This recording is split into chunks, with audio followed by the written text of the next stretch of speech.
Hello, baseball fans. You're watching On Deck with Tyler Redmond. Here, mic check. 1, 2, 3. There we go. All right, guys. Very big news out of Atlanta. I know you already know the chat is very active today. A lot of viewers tonight getting started off well. Good to see that. Good to hear from you guys. This is kind of what we've been waiting for, right? Something to happen at the deadline, something big to go down to what, something we could talk about, something to give us a little hope in this season that has been so hard on the Braves. We've had our ups and downs. Haven't really talked to you guys since the whole Acuna ordeal and everything with him going down. Obviously, that was a very a kick in the pants for the Braves. And I was really hoping that we would see something soon.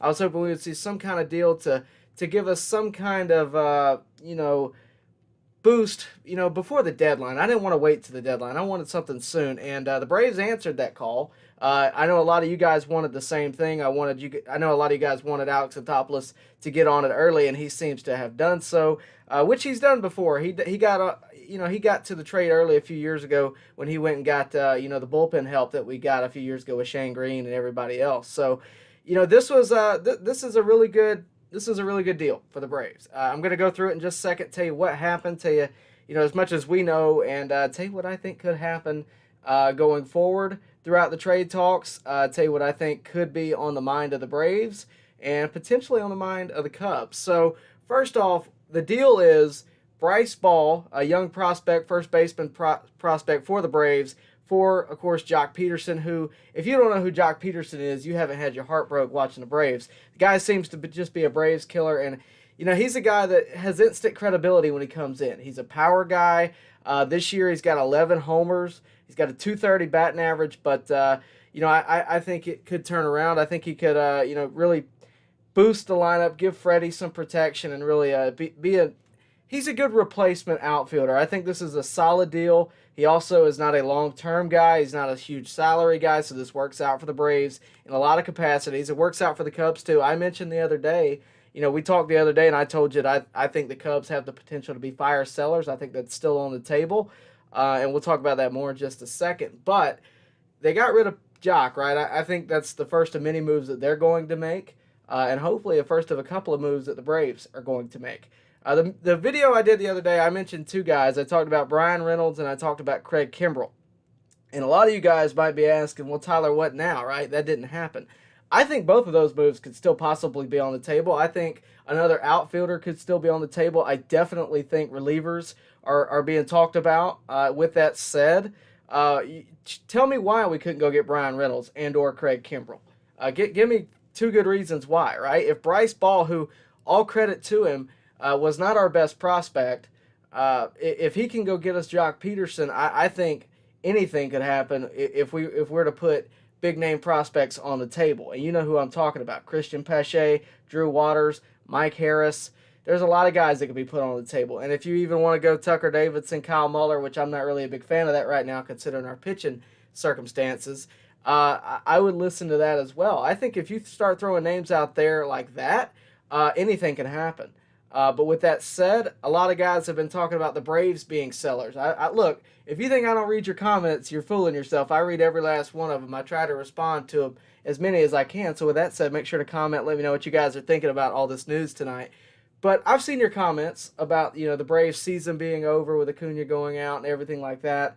I didn't agree with it. Look, if I was to tell you that I wasn't frustrated when Acuna went down, I would be lying to you. Of course I was. It's obviously, like I said, a kick in the pants for the Braves, and it's going to make life hard.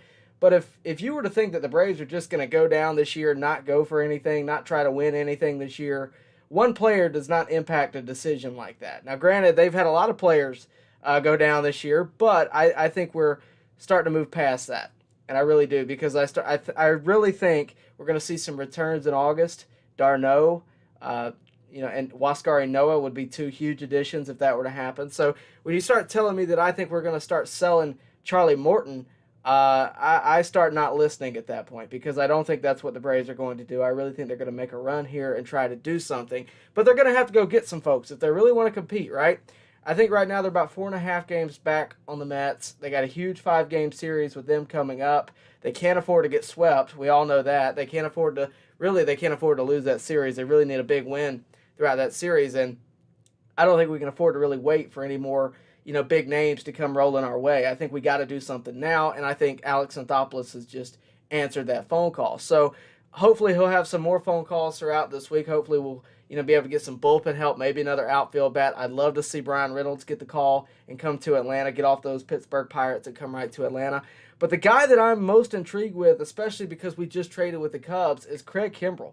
And look, I know that some folks are saying Kimbrell's not going to happen. This could happen. I think Kimbrell's definitely on the table to be traded for the Cubs, especially if they're going to be fire sellers. He's got the most value that he's had in 3 years right now. He's got a .53 ERA. He looks really good this year, and he's back to being an elite reliever. And frankly, he's been on the Braves before. So of course I have to talk about it. I think if we got Craig Kimbrell, our bullpen gets, again, instant credibility right there. Name value alone is through the roof, and I think the stats this year have shown that he's back to being who he used to be. And I think it'd be very exciting if he were to come to Atlanta. With that said, do I think it's going to happen? Who knows? Tell me why it can't happen, and we'll go from there. But I think that we're going to see a lot of moving parts, throughout all of Major League Baseball over the next few weeks. Trade deadline always, gets people stirred up, gets people talking, and it's always a good thing to talk about. During the All-Star game, Trevor Story made it a point to say that, this could be his last game in Denver. Could we see something like that happen? Could we see a trade with Dansby Swanson? Could we see something, to that magnitude? I don't know. I don't know if that's where Alex Anthopoulos' head is at. Alex Anthopoulos always seems to, frankly, try to get the mostest for the leastest, which I don't have a problem with. I know a lot of you guys don't particularly love that idea, but I don't have a problem with that because, at the end of the day, that opens you up to be able to do more things. And I think it's, going to be something, that could benefit the Braves long term. And the important thing about this Joc Pederson deal that I think you guys, of course, right now we're all just excited that we got Joc Pederson, right? Because it's something, right? We got something is successful now. We got somebody that is going to come in and perform, hopefully, right? We got some, light shining. And not everybody's going to like this move. I do. Not necessarily for the stats, not even necessarily for the name value. I'm not that kind of guy. But what I will tell you is this. I know a lot of you guys I see it in the comments already. Why are we going to get this 230 hitter? What are we doing? We have prospects that can do that. Yes, here's the difference. One, we've tried the prospects, right? And bringing up Christian Pache and sending him back down over and over again is going to make him run out of options, and that's not good for anybody. I would much rather you either keep him in the minors, keep his value up if you're going to trade him, which I don't necessarily think that's going to happen, but it could. I would rather you leave him in the minors, let his value continue to grow down there, or let him continue to grow down there in his skill level before you bring him up, because us bringing people up and sending them back down over and over again has not been a successful strategy. We've seen that happen with pitchers. We've seen that happen with Christian Pache. We've seen that happen, frankly, with William Contreras. He came up and William Contreras had a great campaign this year. I thought he did fantastic considering the circumstances, but he wasn't meant to be leading the charge. And, eventually it caught up to him and they figured him out, and, he couldn't really get a hit down. But with that said, I'd rather you leave those prospects down there, let them continue to grow, or let them continue to grow in value. Keep your bargaining chips valuable. And I think this is going to allow the Braves a little bit of flexibility to do that. And look, here's the thing. I know a lot of you guys are wondering where Reynolds is going to fit into this whole scenario, or another outfielder would fit into this scenario. A four-person outfield is not a bad idea, considering the DH is probably on its way to the National League. And I know we have here's the other aspect of the Joc Pederson thing. Maybe they don't want to go long-term in this whole outfield ordeal, so Joc Pederson fits in perfectly. I think with all the questions with Ozuna right now, whether or not he's going to be back next year, I think all the questions with that whole scenario, it's good to get someone who his contract is up at the end of the year. There's a team option and a player option at the end of the year, so both parties have to agree for him to come back. And I think that gives the Braves every opportunity to make whatever decision they need to make, considering you're dealing with, frankly, the Ozuna thing. You're dealing with Acuna being out. We've had a lot of injuries. We all know about it. We don't even need to talk about it. But you're dealing with a lot of issues. And I think bringing a guy in for a short term who's going to perform instantly, maybe you sign him after this year if he does well, maybe, if the value's there. but maybe not. And I think the flexibility is the biggest aspect of this deal. And look, a lot of people aren't going to like this deal, and I get that. But I think we have to start taking into consideration that the Braves had to do something, and I think this is, frankly, not a bad choice. Somebody pointed out in the chat right now, Bryce Ball's 2 years away, right? Let's talk about Bryce Ball for a second. I've actually covered Bryce Ball here a few times. Bryce Ball has been a prospect that has caught a lot of people's attention. He's really young. He's 2 years out, like it's mentioned in the comments right there. He's 2 years out. But the thing that's interesting about this whole Bryce Ball scenario, everybody's worried about if we're going to re-sign Freddie Freeman, right? You just traded away your biggest first base prospect in the minors. If you were worried about Freddie Freeman re-signing, I hope that eased your mindset, because I was never worried about it. I never thought that was going to happen. I never thought that was even in the cards. I think Freddie Freeman is going to re-sign. It wouldn't surprise me if it happens before the season ends. It wouldn't surprise me if it happened in the offseason. I don't think it matters when it happens. Both parties want him to return. The Braves want him to return. Freddie Freeman wants to return. I don't think he's going anywhere. I think he's going to be a lifelong Brave. I think they're going to sign him probably for a long-term, fair contract, and one that Freddie Freeman is going to allow a little bit of flexibility for the Braves to do other things. Because, frankly, Freddie Freeman wants to win a World Series, and I think his best option to do that is with the Braves. With that said, I've seen all the theories out there. I know you've seen them too. The theories that say, well, trade Freddie Freeman for the next month and a half and get a big return. I'm not for that. I'm really not. I'm not for giving up on this season. It's just not really my mindset. But I'm also not for trading away potentially a lifelong Brave for a payday. I'm just not into that, especially, considering that everybody's so worried about Freddie Freeman re-signing. Why would trading him away for a month and a half make him want to re-sign? I just don't think that's a good idea, personally. But that's beside the point. I don't think that's going to happen. I don't think that's anything to worry about. I think us trading away Bryce Ball solidifies the fact that we're going to re-sign Freddie Freeman. And if it doesn't, then I would be very surprised. But I don't think we're done. I think we're going to continue to see some moves made. I think we have plenty in the minors to make moves.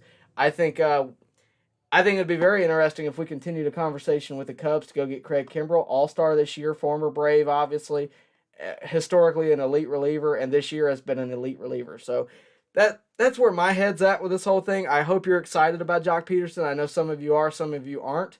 I understand both parties. I understand the idea that you don't like the 230 hitter idea, but keep in mind, this offers immediate protection for whoever he's hitting behind. I hope it's Freddie. I really do. And it adds a big bat in the lineup that we didn't have, because all respect to A-Ray Adrianza, Heredia, Almani, those guys aren't respected, name value wise as much as Joc Pederson is. So when you have Freddie Freeman hitting in front of them, it doesn't, allow him to see very many pitches. And I think this is going to help that. I think it's going to help, a lot of things like that. But I think we're going to continue to see moves. I hope it's, going to be beneficial for the Braves. Obviously, I think, whatever Alex Anthopoulos does, he's got a very good head on his shoulders, considering, what could happen and what he values in the minors. Because I mentioned the other day, we were talking about possibly trading Mike Harris for Craig Kimbrell and or Brian Reynolds, whatever that situation may be. I mentioned that he was, in Rome, taking a look around, and it makes me wonder, was he looking at Bryce Ball as opposed to Mike Harris? Was he looking at both of them? Was he looking at other guys? I think you're definitely going to see some moves being made over the next, couple of weeks. I think, until the trade deadline happens, which we have approximately about 2 weeks before the trade deadline is up, I think you're going to see something happen, because the Braves have short time before this season is put to rest, because that 5-game series with the Mets is going to be huge. It's not that far away, and they got to do something before we get there to really compete with the Mets. Because look, last time we faced the Mets, we beat them in the series. That was the series. I was there. Austin Riley hits a homer off of Jacob deGrom, and it's pretty much the Braves took the momentum right there. If that is where we're at in the season, if we can take momentum in that series, a 4 out of 5 in that series would be huge in getting back into contention for this division title. Because look, at the end of the day, if you get into the postseason, if you win your division and get into the postseason, anything can happen at that point. Look at the Nationals a few years ago. They're a perfect example. Okay, so if you get into the postseason, anything can happen. Alex Anthopoulos said before this year started that his motto, I guess you call it motto, his ideal situation is to get into the postseason as many times as possible. Not necessarily go all out for 1 year. And I'm not that really type minded person either. I don't really want to see us go get the biggest free agent on the market. We're not that kind of team. We're not the Yankees. We're not the Dodgers. We have to figure out what works for us. And I think getting into the postseason as many times as we can. And frankly, we can compete with anybody. Look at us last year. We're 1 game away from the World Series. Obviously, it took a turn for the worst, but we're 1 game away. You go off of that to doing what we're doing this year. I'm not saying I've given up on this team, because I haven't. We still have a lot of talent. We still have a lot of time left. And frankly, we have years left on most of these guys' contracts. And I think, frankly, once we re-sign Freddie, I'm content with what this team is. And obviously, I'm not content with the results we're having right now, but I'm content with the players on the field. I think we do need some bullpen help. But other than that, for the most part, I'm okay with it. Considering you have so many guys injured right now, you have guys that, in the minors that are figuring stuff out, I'm okay with waiting on them a little bit. 5 years down the road, I'm okay with trading those guys. But, the Tucker Davidsons of the world, the Kyle Mullers of the world, I'm all right with giving them a shot, giving them some time, especially when I have Charlie Morton dealing like he's dealing. So we'll see what happens. I think we're, matter of time before we see another move made. And I think it's going to be interesting. So let's get into what you guys are talking about. Going to do autograph of the day, then I'm going to get out of here. I know we got a late start tonight, but we also got some late breaking news. Hope you enjoyed the conversation. So Tyler Duncan says the World Series is back on. I didn't know they ever canceled the World Series. I'm just kidding. But I think the Braves are going to make some moves to really right the ship. And I think that's a matter of time before we see that. Appreciate the comment there. Freddie extension has to be coming also. I agree. By the way, guys, I appreciate you guys tuning in. If you'll do me a favor, like the video, subscribe to the channel, share this video, get it out there, tell your friends. Maybe you like what I had to say, maybe you didn't, maybe you think I'm stupid. Tell your friends how dumb I am. Send them a link to this and let them watch it. So let's get what you guys are talking about. John Kruger says, it wouldn't shock me if Joc Pederson is in the lineup tomorrow. He's probably boarding a plane at the moment to get where he needs to be. Wouldn't surprise me at all either. Justin Goldberg says, this is a phenomenal deal by AA. Joc might now be our best outfielder, and we traded him for Bryce Ball and nothing else. I think that is a really good thought there because, AA doesn't get the credit he deserves, especially this season with all the struggles. I've seen fire AA. I've seen that everywhere. I'm not that – you're not going to hear that from me. I think that's a ludicrous thought to fire a general manager because of the team struggling based on injuries and everything else. I think that's ridiculous. I think it's ridiculous to even consider firing him, firing Brian Snicker. I think that whole thought process is flawed. But besides that, I'm not even going to give that any more attention. Tyce Thompson says, let's go get Gallo. I don't know that I'm necessarily for Gallo. I'm okay with Joc. I'm not opposed to Gallo necessarily, but you see throughout the chat people talking about Joc's 230 batting average.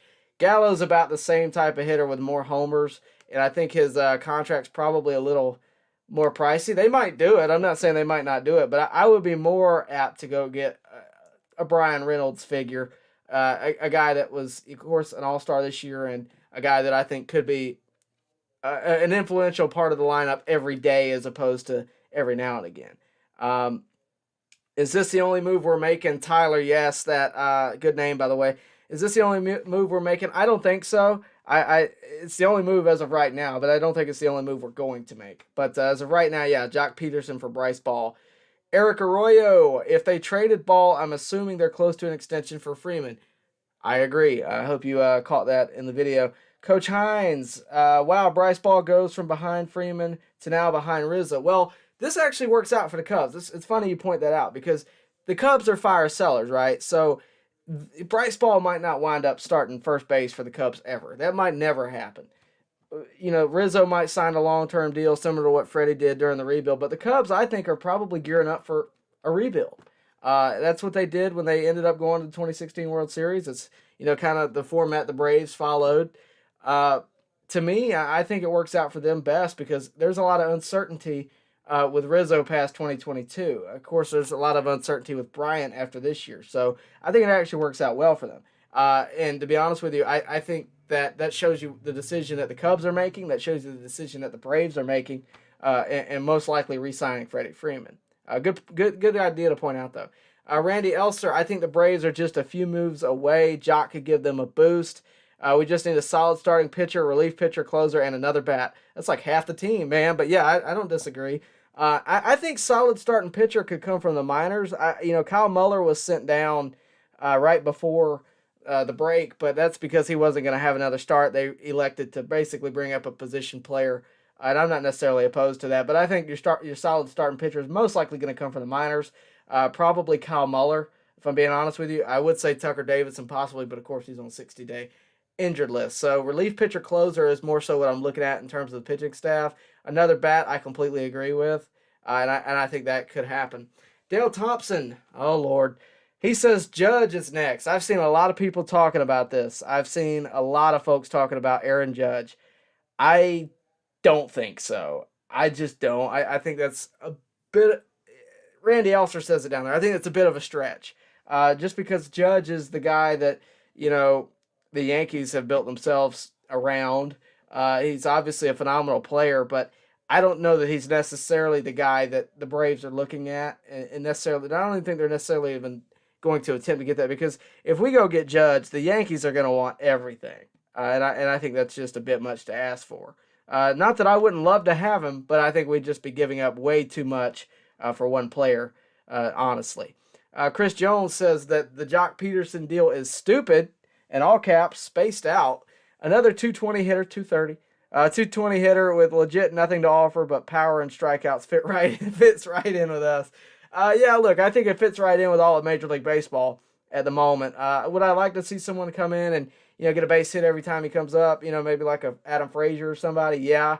But right now, I think this is a perfect move for the Braves. I understand why you don't necessarily want a guy that's going to hit 230 and give you maybe 22 homers. I get that. But I also think that this offers some protection in the lineup, and I think it's a move that needed to be made, or a move similar to this needed to be made. But I understand your frustration with it. I definitely understand it. Dale Thompson, I read an article. Don't make me read anything that's not confirmed. I read an article that AA has made an offer, I guess, for Judge. Maybe, but I think he's just putting feelers out. An offer could be nowhere near what the Yankees are looking for, and I doubt it was. I think the Yankees, if you're going to trade your best player, it better be for a haul, and it's probably a bigger haul than what we'd be looking for in just about anybody else. But, look, if they go get Judge, I'll be behind it, but I don't think it's going to happen. Bill Gates says, what does Drew Waters have to do to get called up? Sacrifice... Why'd you make me read that? What does Drew Waters have to do to get called up? Sacrifice his firstborn? I get it. I just think he's a little bit of time away. I don't think they're ready to pull him up because, look, here's the deal. Sorry, you made me laugh. Christian Pache is the cream of the crop in the outfield, right? I've said that I don't know how many times. If he's going to come up and struggle like he did offensively, it makes me think that Drew Waters is likely behind him in that aspect. So I don't want him to come up and struggle as much as Christian Pache has. But I understand the frustration. I definitely get it. Trevor Story said he may have played his last home game in Denver. Lots of parts are going to move over all over MLB. Joc could leave us in 2 weeks if we don't play well. For sure, yeah. I mean, somebody else might want Joc Pederson. If we crash and burn over the next few weeks, the idea that Joc Pederson couldn't be traded again to get somebody else, maybe not for this year, but for the future, is not necessarily off the table. So Joc Pederson, he might just be a stand-in. I don't personally think so. I think he's going to be a guy that we have for the remainder of the season. But, it's certainly on the table at the deadline. John Kruger wants to bring Kimbrel home. I don't necessarily disagree there. Eric Arroyo, all right, we're talking more about Drew Waters. He's hitting 230 and striking out like nuts. He needs more time. Just look at what happened to Pache. Precisely my point. Thank you for bringing the numbers out. I do appreciate it. Let me see. All right, well, I see a lot of repeated messages, so I think I'm just going to leave it. I'll leave it there. So with that, guys, we are going to wrap it up. I appreciate you guys so much tuning in. Again, make sure you like the video on your way out. I do appreciate it. Make sure you subscribe to the channel. Make sure you do all that good stuff. It really helps me out. I'm trying to give you guys as much Braves coverage as I can. Before we go, we're going to do an autograph of the day, and I thought it was just very fitting as of right now to do this one. based on what I've said throughout this whole video. Look, it's an exciting day to get Joc Pederson. I think that's obviously a really good day, but I don't think it's the only move we're going to make. I think there's going to be more. Down deep in my heart, what I would tell you what I would like to see the Braves do, I mentioned it once, throughout this video, is go get Craig Kimbrell. So I thought I would just show you. This is an autograph I got. It is indeed, hold on, let me get it in the light, maybe. That is a Craig Kimbrell signed baseball.